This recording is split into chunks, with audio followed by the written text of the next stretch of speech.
नमस्कार दोस्तों, आप सभी का स्वागत है आपके अपने चैनल राज एग्ज़ाम अड्डा में। आज की क्लास हमारी उत्तराखंड की क्लास होने वाली है। उत्तराखंड प्रैक्टिस सेट का आज हमारा सेकंड पार्ट होने वाला है और सेकंड पार्ट में हमने सभी महत्वपूर्ण प्रश्नों को शामिल किया है।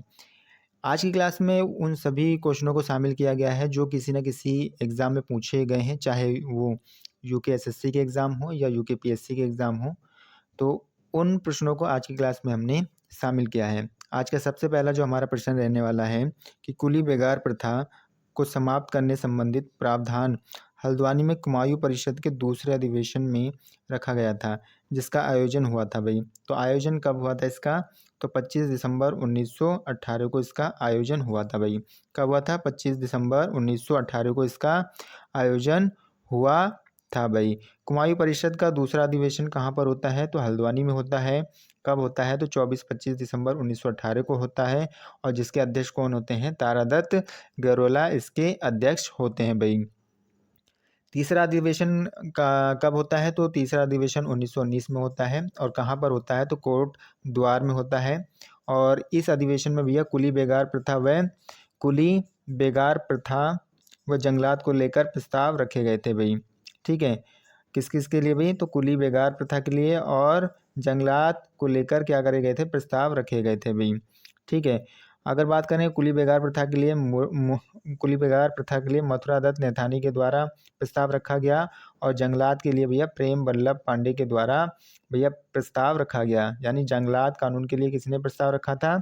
तो प्रेम वल्लभ पांडे के द्वारा रखा गया था ये प्रस्ताव भाई। ठीक है, और तीसरे अधिवेशन की अध्यक्षता कौन करते हैं? तो बद्रीदत्त जोशी के द्वारा तीसरे अधिवेशन की अध्यक्षता की जाती है भाई। तो इस प्रश्न का आंसर क्या हो गया? तो 25 दिसंबर 1918 इस प्रश्न का हमारा आंसर हो गया। तो ये बातें भी हमें इन प्रश्नों से याद रखना है भाई। अगले क्वेश्चन की ओर चलेंगे। अगला जो हमारा क्वेश्चन आज का रहने वाला है, अगर उसकी हम बात करें, डोलापाल की आंदोलन किस वर्ष शुरू किया गया भाई? ठीक है, कौन सा आंदोलन? डोलापाल की आंदोलन किस वर्ष शुरू किया गया है भाई? तो डोलापाल के आंदोलन की बात करें तो 1930 में शुरू किया गया है। कब शुरू किया गया भाई? तो 1930 में डोलापाल की आंदोलन शुरू किया गया। जयनंद भारती के द्वारा डोलापाल के आंदोलन का नेतृत्व किया गया था और जहरी खाल में इनके द्वारा झंडा भी फहराया गया था और लोगों को इस आंदोलन में जुड़ने के लिए कहा गया था भाई। ठीक है, लोगों को क्या कहा गया भाई? इस आंदोलन में जुड़ने के लिए कहा गया भाई। आयोजन कहाँ हुआ? लैंसडाउन।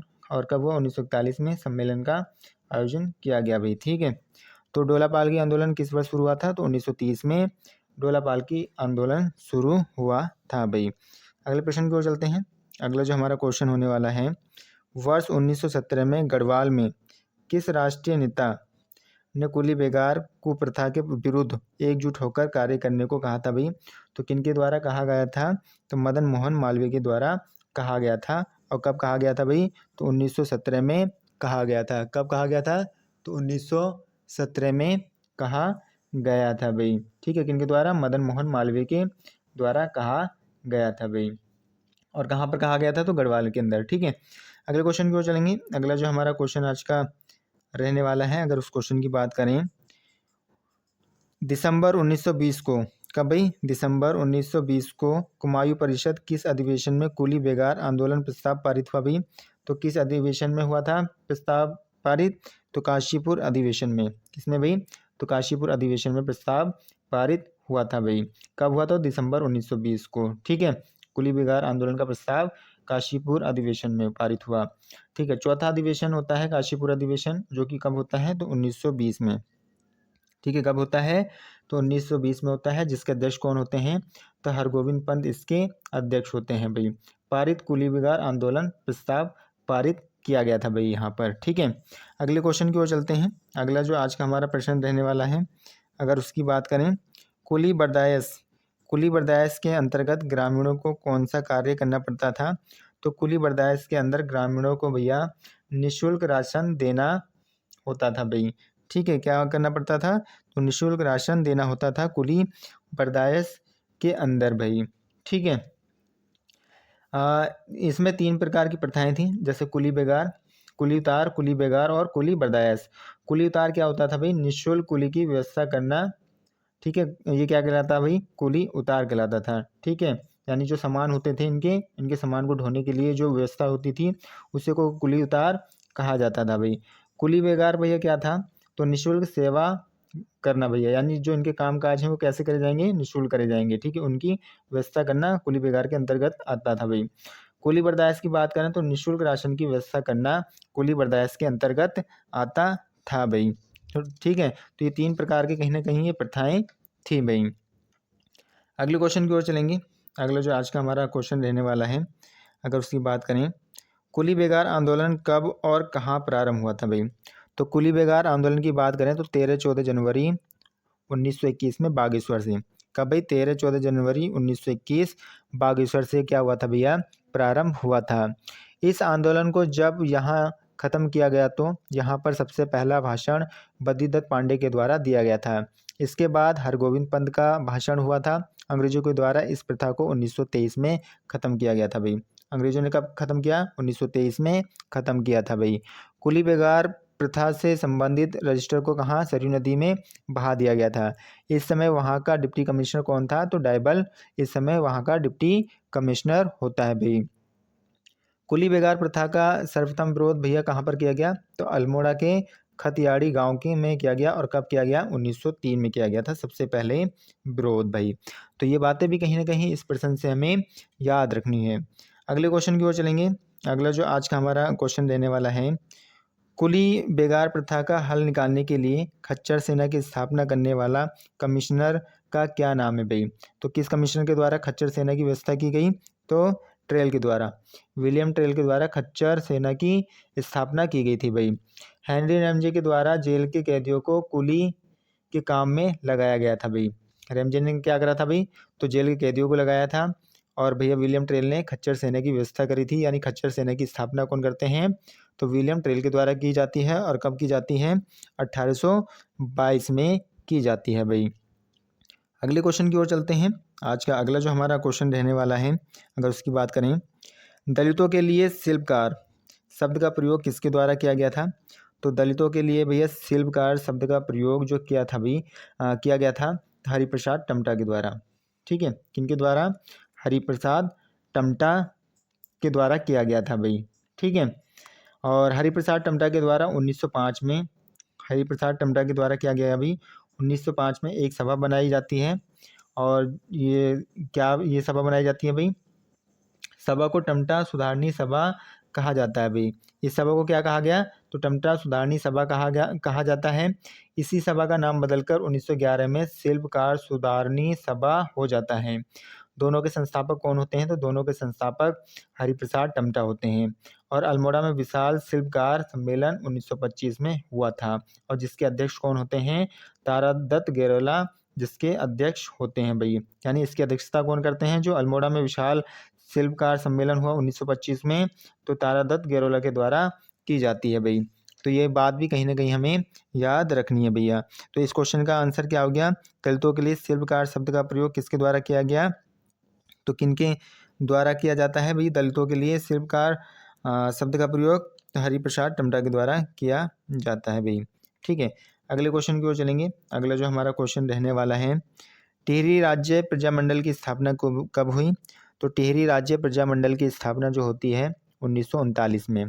कब होती है भाई, 1939 में होती है। और कहाँ पर होती है, तो देहरादून के अंदर होती है। मुख्य योगदान किनका रहता है, तो मुख्य योगदान जो होता है श्रीदेव सुमन का होता है। और इसका गठन कब किया गया, तो 23 जनवरी 1939 को। कब किया जाता है, 23 जनवरी 1939 को इसका गठन किया जाता है। टिहरी राज्य प्रजामंडल को टिहरी रियासत के अंदर मंजूरी कब दी गई, 1946 में दी गई। इसका उद्देश्य क्या था, तो राजशाही व्यवस्था को खत्म करना और प्रजातंत्र व्यवस्था को लाना था भाई। जब भारत आज़ाद हुआ 1947 में, तो टिहरी राज्य प्रजामंडल का अध्यक्ष कौन थे भाई, तो परिपूर्णा पैन्योली थे भाई। परिपूर्णानंद पैन्योली थे। जब टिहरी का विलय हुआ भारत में, तो कब हुआ था टिहरी का विलय भारत में, तो 1 अगस्त 1949 को क्या होता है भैया, टिहरी का विलय हो जाता है भारत में। ठीक है, तो हस्ताक्षर करने वाले व्यक्तियों में भी ये शामिल थे भाई। ठीक है, तो टिहरी राज्य प्रजामंडल की स्थापना कब होती है, तो 1939 में होती है। और अगर पूरी डेट पूछेगा तो 23 जनवरी 1939 को, और कहाँ पर, देहरादून के अंदर। अगले क्वेश्चन की ओर चलते हैं। अगला जो आज का हमारा प्रश्न रहने वाला है, अगर उसकी बात करें, डोला पालकी आंदोलन का नेतृत्व किसने किया था भाई। तो डोला पालकी आंदोलन का नेतृत्व जो किया था वो किसने किया था, तो जयानंद भारती के द्वारा डोला पालकी आंदोलन का नेतृत्व किया जाता है भाई।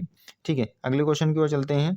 अगला जो आज का हमारा क्वेश्चन रहने वाला है, टिहरी राज्य आंदोलन का सर्वप्रथम नेतृत्व किसने किया था भाई। तो टिहरी राज्य आंदोलन का सबसे पहले जो नेतृत्व किया था, श्रीदेव सुमन ने। किसने भाई, तो श्रीदेव सुमन ने किया था भाई। यह राजशाही व्यवस्था को खत्म करना चाहते थे और प्रजातंत्र व्यवस्था को लाना चाहते थे भाई। कौन, श्रीदेव सुमन। ठीक है, अगले क्वेश्चन की ओर चलते हैं। अगला जो आज का हमारा क्वेश्चन रहने वाला है, 84 दिन की भूख हड़ताल के बाद 25 जुलाई 1944 को किसका निधन हो गया था। तो 84 दिन की भूख हड़ताल के बाद 25 जुलाई 1944 को श्रीदेव सुमन का निधन हो गया था भाई। यह आमरण अनशन की शुरुआत 3 मई 1944 को, शुरुआत कब करते हैं भाई, 3 मई 1944 को आमरण अनशन की शुरुआत की जाती है। किनके द्वारा, श्रीदेव सुमन के द्वारा भाई। 84 दिन के बाद यह शहीद हो गए। पहली बार सुमन स्मृति दिवस कब मनाया गया भाई, तो 25 जुलाई 1946 को पहली बार सुमन स्मृति दिवस मनाया गया। यानी 25 जुलाई को कौन सा दिवस मनाया जाता है, तो सुमन स्मृति दिवस मनाया जाता है भाई। टिहरी राज्य प्रजामंडल टिहरी के अंदर मान्यता 1946 में दी जाती है भाई। मान्यता कब दी गई, 1946 में दी गई भाई। अगले क्वेश्चन की ओर चलते हैं।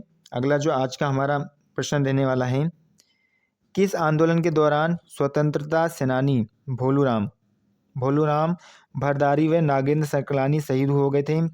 तो कौन सा आंदोलन था भाई, तो कीर्ति नगर आंदोलन था भाई। कौन सा आंदोलन था भाई, कीर्ति नगर आंदोलन था। और कब, 1948। ठीक है, तो ये दो व्यक्ति क्या होते हैं, शहीद हो जाते हैं भाई। सकलाना विद्रोह कब होता है, तो सकलाना विद्रोह जो होता है 1947 में सकलाना विद्रोह होता है भाई। ठीक है, सकलाना विद्रोह 1947, कीर्ति नगर आंदोलन 1948 भाई। अगले क्वेश्चन की ओर चलते हैं। अगला जो हमारा क्वेश्चन रहने वाला है, टिहरी रियासत में पौड़ी टूटी किस प्रकार का कर था।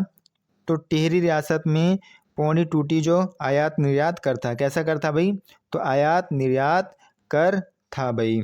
अगले क्वेश्चन को देखते हैं। अगला जो हमारा क्वेश्चन है, कोटा खर्रा आंदोलन किससे संबंधित है। तो कोटा खर्रा आंदोलन जो संबंधित है किससे भाई, किसानों से संबंधित है भाई। इस आंदोलन का मुख्य उद्देश्य क्या था भाई, इस आंदोलन का मुख्य उद्देश्य सीलिंग कानून को लागू कराकर भूमिहीन किसानों को भूमि वितरण कराना था भाई। तराई क्षेत्र में सीलिंग कानून कब लाया जाता है, तो 1972 में तराई क्षेत्र में क्या लाया जाता है भाई, सीलिंग कानून लागू किया गया था भाई। अगले क्वेश्चन की ओर चलते हैं। अगला जो हमारा क्वेश्चन रहने वाला है, वर्ष 1938 व 39 में हुए गाड़ी सड़क आंदोलन का मुख्य उद्देश्य क्या था भाई। तो इसका जो मुख्य उद्देश्य था भाई, मोटर मार्ग का निर्माण करना। क्या था भाई, मोटर मार्ग का निर्माण करना इसका मुख्य उद्देश्य था भाई। यह आंदोलन जागृत गढ़वाल संघ के द्वारा चलाया गया था। और कब चलाया गया था, तो 1938 में चलाया जाता है भाई। किसके द्वारा, जागृत गढ़वाल संघ के द्वारा, जिसके अध्यक्ष कौन होते हैं, प्रताप सिंह नेगी होते हैं। यानी कि जागृत गढ़वाल संघ की स्थापना कब होती है, तो 1938 में होती है, जिसकी अध्यक्षता किसने की थी, प्रताप सिंह नेगी के द्वारा की जाती है। गाड़ी सड़क आंदोलन का मुख्य उद्देश्य मोटर मार्ग के निर्माण के लिए चलाया गया था। इसके तहत 2 मोटर मार्ग बनाने की मांग की गई थी भाई। एक लैंसडाउन से पौड़ी तक और दूसरा गरुड़ सेलकेर से लेकर कर्णप्रयाग तक मोटर मार्ग बनाने की मांग की गई थी भाई। ठीक है, अगले क्वेश्चन की ओर चलते हैं। अगला जो हमारा क्वेश्चन है, जब भारत आज़ाद हुआ तो टिहरी रियासत का राजा कौन था भाई।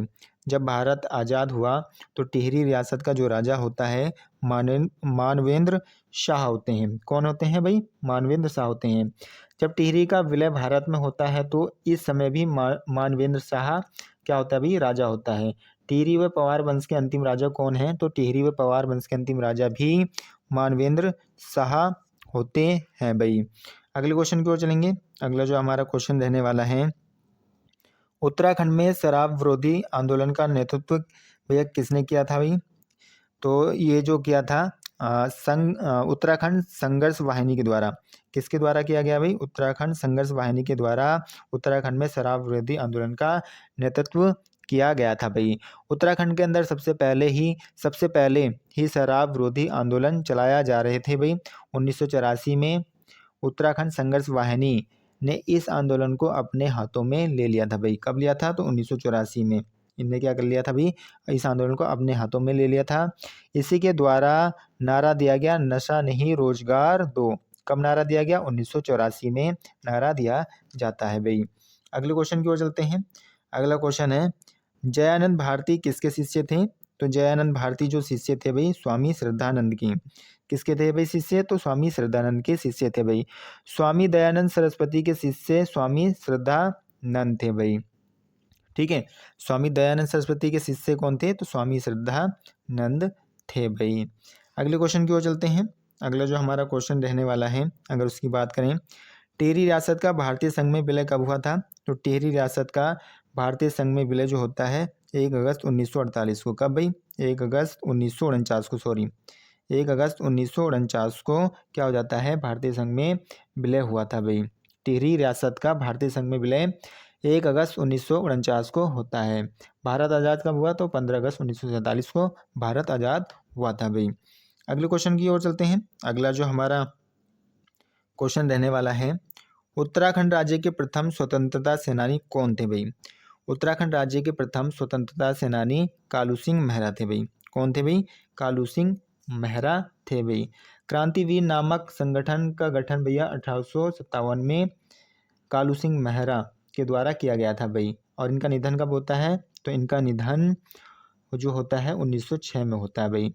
और जो कुमायूं क्षेत्र में किस संगठन का भैया संगठन बनाया गया था या गठन किया गया था? तो क्रांतिवीर नामक संगठन का गठन किया गया था। और किनके द्वारा किया गया था? तो कालू मेहरा सिंह के द्वारा किया गया था भाई। ठीक है, और निधन कब होता है? तो 1906 में इनका क्या हो जाता है भाई? निधन हो जाता है। अगले क्वेश्चन को देखते हैं। अगला जो आज का हमारा क्वेश्चन रहने वाला है, पूर्वांचल केसरी के नाम से कौन जाने जाते हैं? तो पूर्वांचल केसरी के नाम से बद्रीदत्त पांडे जाने जाते हैं। कौन जाने जाते हैं भाई? तो बद्रीदत्त पांडे जाने जाते हैं। इनका जन्म कब हुआ? तो 15 फरवरी। कब होता है इनका जन्म? 15 फरवरी 1882 में इनका क्या हुआ? जन्म हुआ। और कहाँ पर होता है? कनखल हरिद्वार के अंदर इनका जन्म होता है। इनकी प्रसिद्ध किताब कौन सी है? कुमायूं का इतिहास, जो कि कब लिखा? 1937 में इन्होंने लिखा था भाई। ठीक है, और 1871 में अल्मोड़ा अखबार के अंतिम संपादक भी कौन होते हैं भाई? तो बद्रीदत्त पांडे होते हैं, यानी ये बने थे भाई। ठीक है, और इनका निधन कब होता है? तो 1965 में इनका क्या हो जाता है भाई? निधन हो जाता है भाई। तो ये बात भी कहीं ना कहीं हमें इस प्रश्न से याद रखनी है। अगले क्वेश्चन की ओर चलते हैं। अगला जो आज का हमारा क्वेश्चन रहने वाला है, उत्तराखंड के प्रसिद्ध स्वतंत्रता सेनानी खुशीराम आर्य का जन्म किस जिले में हुआ था? तो उत्तराखंड के प्रसिद्ध स्वतंत्रता सेनानी खुशीराम आर्य का जन्म जो होता है भाई नैनीताल जिले में होता है। कहाँ पर होता है? नैनीताल जिले में होता है। जन्म कहाँ हुआ? हल्द्वानी में होता है भाई। और कब होता है? 1886 में। ठीक है, 1886 में इनका जन्म हुआ था भाई। खुशीराम ने बाल विवाह, मदिरापान, अस्पृश्यता कुप्रथाओं की समाप्ति हेतु संपूर्ण कुमायूं क्षेत्र का भ्रमण किया था भाई इन्होंने। ठीक है, अगले क्वेश्चन की ओर चलेंगे। अगला जो हमारा क्वेश्चन रहने वाला है, गोविंद वल्लभ पंत का जन्म कब हुआ था? तो गोविंद वल्लभ पंत का जो जन्म होता है वो होता है 10 सितंबर। कब भाई? 10 सितंबर 1887। ठीक है, इनका क्या होता है भाई? जन्म होता है। और जन्म कहाँ हुआ भाई? तो खूंट गांव है। और कहाँ पर है ये खूंट गांव? तो अल्मोड़ा के अंदर। 10 सितंबर को उत्तराखंड गौरव दिवस भी मनाया जाता है। ठीक है, और यह उत्तर प्रदेश के पहले सीएम भी रह चुके हैं। और कब से कब तक? 1946 से 1954 के बीच में। ठीक है, कब तक? 1946 से लेकर 1954 तक ये क्या रहे भाई? यूपी के सीएम भी रहे हैं। 1955 से 61 तक ये भैया क्या होते हैं? ये भारत के क्या होते हैं भाई? गृह मंत्री भी रह चुके हैं भाई। ठीक है, और इनको भारत रत्न कब दिया गया? 1957 में इनको भारत रत्न दिया गया भैया। हिमालय पुत्र भैया किनके द्वारा कहा गया? तो हिमालय पुत्र जवाहरलाल नेहरू के द्वारा इनको कहा गया था भाई। तो ये बातें हमें इस प्रश्न से याद रखनी है। अगले क्वेश्चन की ओर चलते हैं। अगला जो हमारा क्वेश्चन रहने वाला है, किस स्वतंत्रता सेनानी ने कुमायूं के ब्राह्मणों द्वारा हल न चलाने की प्रथा को बागेश्वर में हल जलाकर तोड़ा था भाई? तो किनके द्वारा तोड़ा गया था? तो हरगोविंद पंत के द्वारा। किनके द्वारा? हरगोविंद पंत के द्वारा तोड़ा गया था। और कब तोड़ा गया? तो 1918 में तोड़ा गया था भाई। और इनका जन्म कब होता है? तो 1885 में इनका जन्म होता है, चितई गांव अल्मोड़ा के अंदर। ठीक है, इनका जन्म होता है। उत्तराखंड में भारत छोड़ो आंदोलन जो चल रहा था, तब सबसे पहले इन्हीं को नज़रबंद किया गया था भाई। इन्हीं को अल्मोड़ा कांग्रेस की रीढ़ भी कहा जाता है। किनको भाई? हरगोविंद पंत को। ठीक है, तो ये बातें इस प्रश्न से हमें याद रखनी है। अगले क्वेश्चन की ओर चलते हैं। अगला जो हमारा क्वेश्चन रहने वाला है, प्रसिद्ध चित्रकार मौलाराम के चित्रों को कला जगत में प्रसिद्ध करने का श्रेय किसे दिया जाता है? तो किनको दिया जाता है? बैरिस्टर मुकुंदी लाल को दिया जाता है भाई। और बैरिस्टर मुकुंदी लाल का जन्म कब हुआ? तो 1885 में इनका जन्म होता है। और कहाँ पर होता है भाई? पाटली गांव चमोली के अंदर इनका जन्म होता है। इनके द्वारा गढ़वाल पेंटिंग्स किताब क्या करके भी लिखी गई थी। और कब लिखी गई थी? तो 1969 में। ठीक है, और अगर अन्य किताब की बात करें तो some notes of Molaram, Garhwal school of paintings, ये इन्हीं के द्वारा लिखी गई थी भाई। तो आशा करूँगा आज की क्लास आप सभी को अच्छी लगी होगी। अगर आपको क्लास अच्छी लगी है तो लाइक शेयर एंड सब्सक्राइब करना ना भूलें। Thank you.